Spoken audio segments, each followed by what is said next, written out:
I feel like last week when we talked, we were very theoretical about like what sports means, and then this weekend we got the emotional aspect of what sports actually is in that connection.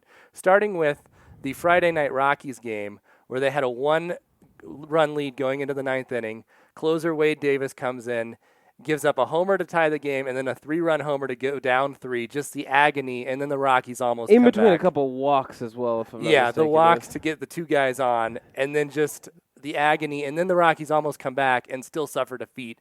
And that was the first moment where I was like, oh, sports can be awful, and they're just so emotionally investing. Yeah, there was a moment where like I wanted to text you, but then I was like, is that going to screw up the Rockies mojo? Like all of my like stupid superstition stuff, and I needed to go to the bathroom, but I didn't even go through the commercials because I was like, I need to stay sitting right here. Yeah, it came in like a wrecking ball. Like, oh, geez, this is the anxiety and stress that I was missing for the past 4 months. The existential crisis sucked, but not the sports stress the way that it came back. And then we got to watch the Nuggets not really show up for a game against Miami the next morning, and it really felt like we were in the doldrums. It was like, oh, I forgot this Nuggets team can't play together, and we have injuries to Jamal Murray, Will Barton, and Gary Harris. What are we even doing here? Why is there a Nuggets season right now? Yeah, man.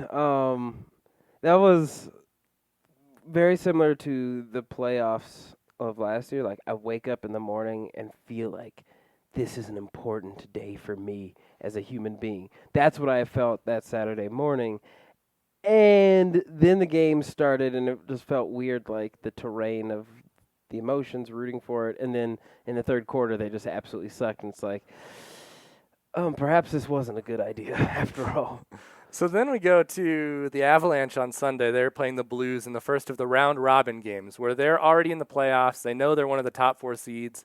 They're playing the other of the top four seeds to figure out if they're, like, where they are, 1 through 4. And they really outplay the Blues the entire game, but find themselves down 1-0 going into the third period. And you're like, oh, I forgot about this with hockey. A good goalie can steal a series for you, and we're about to go into the playoffs, but a great play by Ryan Graves on a second attempt makes it 1-1, and then the clock is winding down.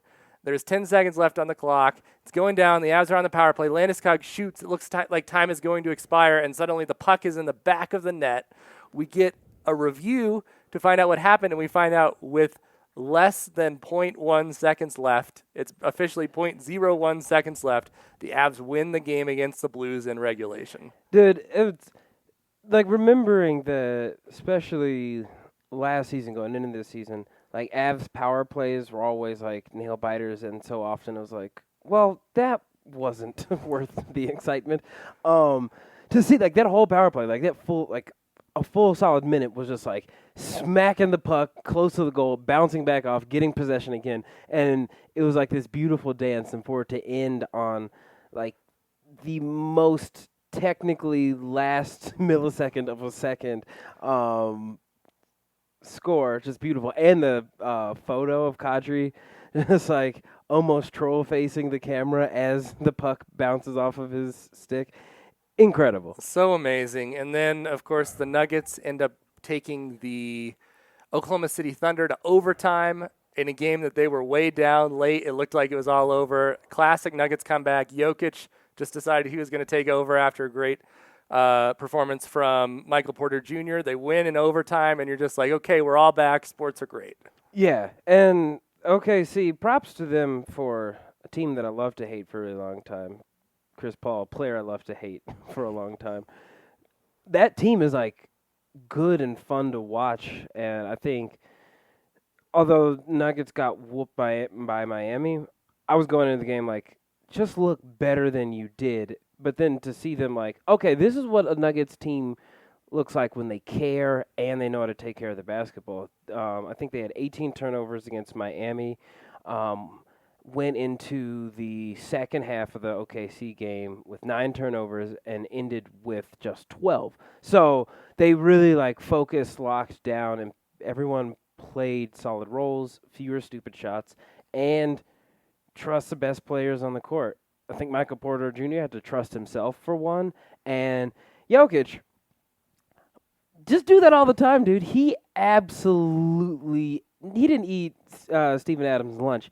He had Steven Adams' mom make a whole meal for him and then ate everything. That was one of the most dominant performances, and afraid that a skinny Jokic wasn't going to be able to bang in the paint like he used to.